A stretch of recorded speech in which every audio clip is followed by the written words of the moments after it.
नमस्ते, मैं सचिन दाता।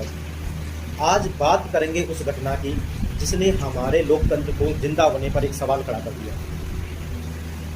क्या आपने कभी सोचा था कि एक मर चुके इंसान को दोबारा कब्र से निकालना पड़ेगा? इसलिए नहीं कि उसे इंसाफ चाहिए, बल्कि इसलिए कि उसे बैंक के एक कागज पर लिखे एक प्रमाण की कीमत एक गरीब की जिंदगी और उसकी गरिमा से बड़ी हो गई। उड़ीसा के क्योंझर से आई है तस्वीर सिर्फ एक गरीब भाई की बेबसी नहीं, ये हमारे सिस्टम की मौत का जीता जागता उदाहरण है। दोस्तों, मामला उड़ीसा के पटना ब्लॉक का है। जीतू मुंडा की बहन कालरा मुंडा की मौत कुछ समय पहले हो गई थी। उनके खाते में करीब 19,000 रुपए थे, जिसकी उनके भाई जीतू मुंडा को जरूरत पड़ी, लेकिन बैंक ने शर्त रखी डेथ सर्टिफिकेट। जीतू के पास कागज नहीं थे। उसके बार बार गुहार लगाई, गिड़गिड़ाया, लेकिन सिस्टम के नियम ने उसे रास्ता नहीं दिया।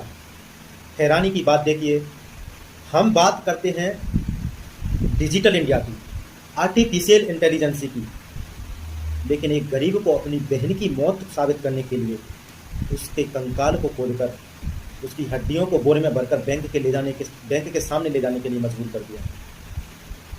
क्या हम पत्थर युग की तरफ बढ़ रहे हैं या वाकई आधुनिक हो रहे हैं? सवाल यह है कि क्या बैंक के उन कर्मचारियों के सीने में दिल नहीं था? नियम अपनी जगह हैं, लेकिन क्या एक ग्रामीण क्षेत्र के अनपढ़ और गरीब आदमी की मजबूरी देखकर कोई फिजिकल वेरिफिकेशन नहीं हो सकता था? जब बड़े बड़े घोटालेबाज हजारों करोड़ रुपए लेकर के विदेश भाग जाते हैं, तब सिस्टम के नियम कहाँ चले जाते हैं?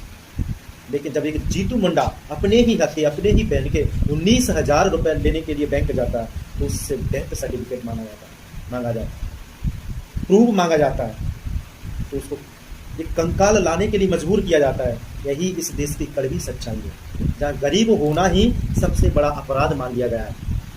खबर फैलने के बाद सरकार जाग गई, पैसे दे दिए गए, आर्थिक मदद भी मिली, लेकिन क्या उस भाई के मन पर लगे जख्म को कभी भर पाएगी?